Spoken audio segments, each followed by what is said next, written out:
August 9-നാണ് Kolkata RG Kar medical college ആശുപത്രിയിലെ seminar ഹാളിൽ വെച്ച് 31-കാരിയായ PG ഡോക്ടറെ അതിക്രൂരമായി ബലാത്സംഗം ചെയ്ത് കൊലപ്പെടുത്തിയത്. അർദ്ധനഗ്നമായ നിലയിലായിരുന്നു മൃതദേഹം. കഴുത്തിന്റെ എല്ല് പൊട്ടിയ നിലയിൽ ശ്വാസം മുട്ടിച്ച് കൊല്ലുകയായിരുന്നുവെന്നാണ് പ്രാഥമിക റിപ്പോർട്ട്. ക്രൂരമായ ബലാത്സംഗത്തിന് ഇരയായതിന്റെ തെളിവുകളെല്ലാം റിപ്പോർട്ടിലുണ്ട്.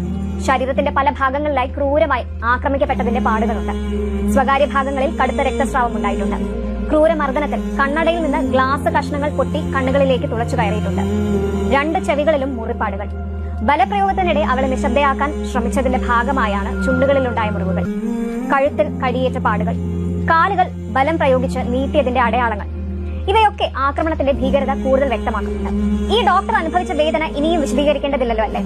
ആ അവസാന നിമിഷങ്ങളിൽ അവളുടെ ദുരവസ്ഥ സങ്കല്പിക്കാൻ പോലും ആവാത്തതാണ്. ശരീരത്തിൽ കണ്ടെത്തിയ ബീജത്തിന്റെ അളവ് 150 മില്ലിഗ്രാമാണ്. സാധാരണഗതിയിൽ ഒരു മനുഷ്യന് ഉൽപ്പാദിപ്പിക്കാവുന്നത് 15 മില്ലിഗ്രാം വരെയാണ്. അങ്ങനെ നോക്കുമ്പോൾ അത് ഒരാളുടേതാകില്ല എന്ന സംശയവും ബലപ്പെടുന്നു. റിപ്പോർട്ട് നോക്കുമ്പോൾ കൂടുതൽ പേർ കുറ്റകൃത്യത്തിൽ ഉൾപ്പെട്ടിരിക്കാമെന്നാണ് സൂചന. PG വിദ്യാർത്ഥിനി ധരിച്ച വസ്ത്രവും അസമയത്തെ സന്ദർശനവുമൊക്കെയാണ് ചിലർ ചർച്ചയാക്കാൻ ശ്രമിക്കുന്നത്. സ്ത്രീ ധരിച്ച വസ്ത്രം, ഇറങ്ങി നടന്ന സമയം, ഒറ്റയ്ക്കോ കൂട്ടായോ, ഇതൊക്കെ ചോദിക്കുന്നവരോട് പറയാനൊന്നേ ഉള്ളൂ.